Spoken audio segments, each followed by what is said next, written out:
Alright, what's going on, guys? So I take it that everyone that watches this video is probably an Elden Ring enjoyer. FromSoftware games are pretty much the focus of this channel, so chances are you've played through a majority of their games. So I need to ask you the question, did you ever get to the end and think, wow, that game was so good, I need to sue them? Yeah, I can't say that was my immediate reaction either, but today we have the privilege of looking inside the mind of someone who is currently suing Bandai Namco over Elden Ring. Now I want you to do a quick thought experiment. Right now, go ahead and think of as many reasons as you can of why someone might sue Bandai over Elden Ring, and you may come up with certain things like, oh, maybe the game was really hard and they did something out of anger and they could potentially sue for property damages. Or somebody got so addicted to the game they neglected something in their life and they could potentially have a case over that. It all is a bit ridiculous. But I promise you, whatever you came up with pales in comparison to the actual reason given. So today we're going to break this case down, see if anything will ever come of it, and get to the bottom of exactly what's going on here, because even though this is absolutely insane, I think it does lead to an interesting discussion. So as we dive into this today, if you enjoy all things Elden Ring and FromSoftware, go ahead and hit that subscribe button, and now let's take a look.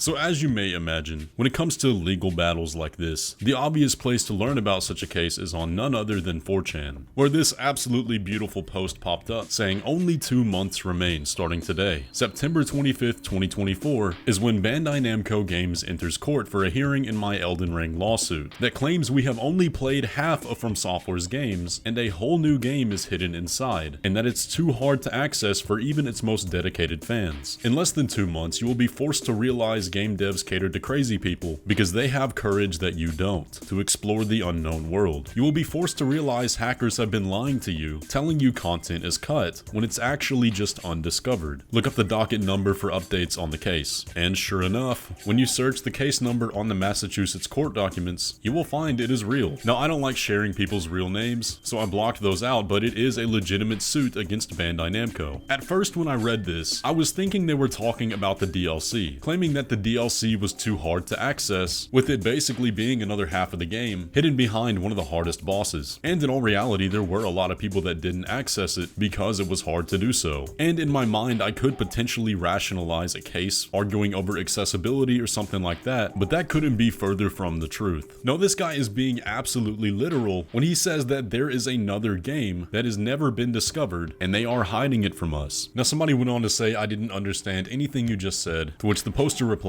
you've only played half your favorite Japanese video game. There is an unexplored half. It's like a new campaign. Feels like a brand new game. What's the problem with understanding? So let's think about this for a second. The guy really believes there is an entire other half of the game that nobody has found, nobody has accessed, and finding cut content is finding bits of that other half. Not only that, but the data miners that actually do find it are in on the plot to hide it. Now obviously, if you understand how data mining works at all, you know that that's simply not possible. The way data is actually loaded into gameplay, if you are to extract the files, you really can't keep all that hidden, and you can measure the size of the data based on the content that's loaded and see if there's any discrepancies there.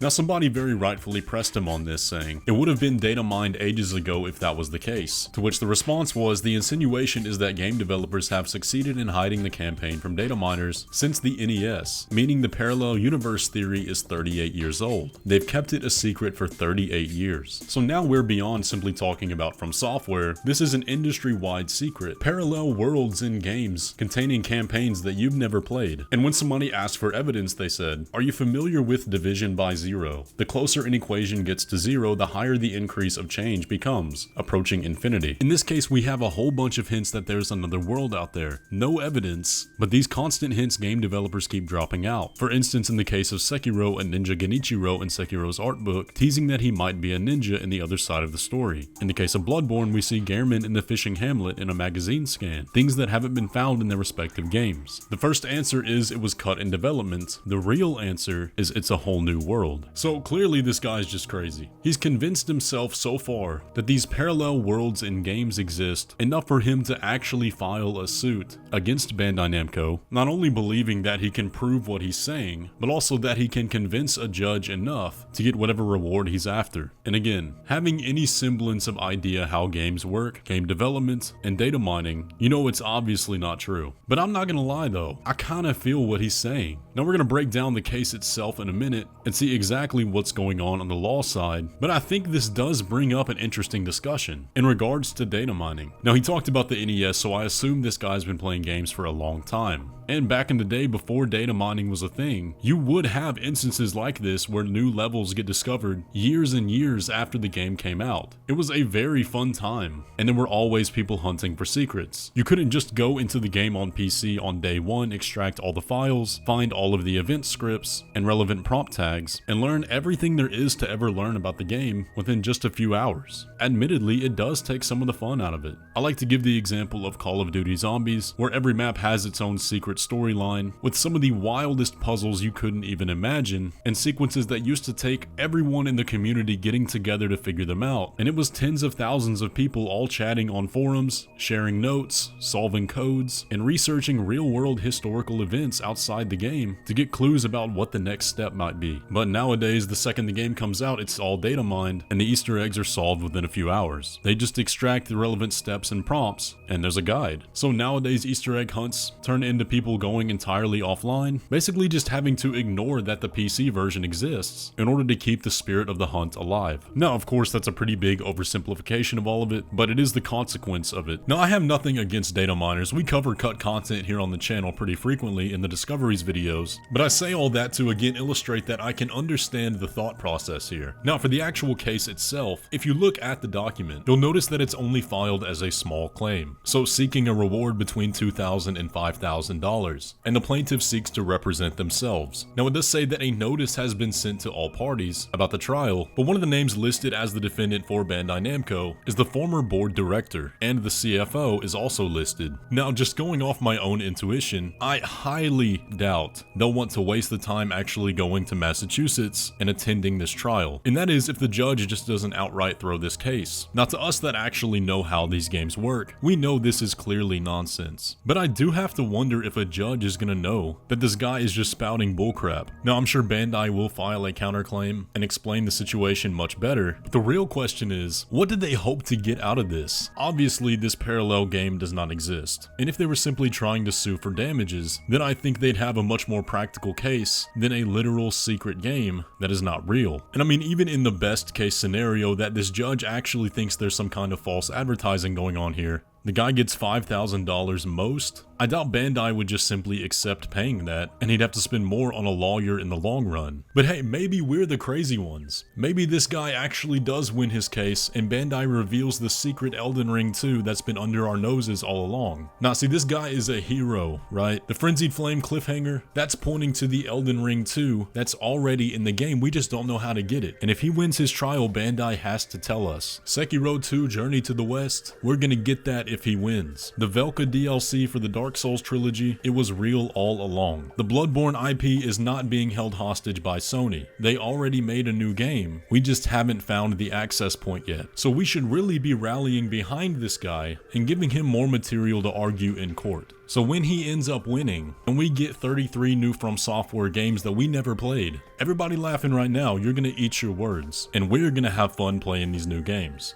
In all seriousness though, I really can't believe that this case is real. I wasn't going to cover it because it was just so ridiculous, but here we are. Moral of the story is, some people take these games way too seriously, and trust me, you're gonna be hard pressed to find anybody who loves a good secret hunt more than I do. But going out of your way to sue the game publisher is by far one of the worst possible ways to try to find more content. But y'all let me know down in the comments, is this guy onto something? Do you dare to believe? This was a very interesting read, to say the least. But anyways though guys, if you enjoyed today's video, be sure to leave a like on it and subscribe if you're new around here, and I will catch you in the next one.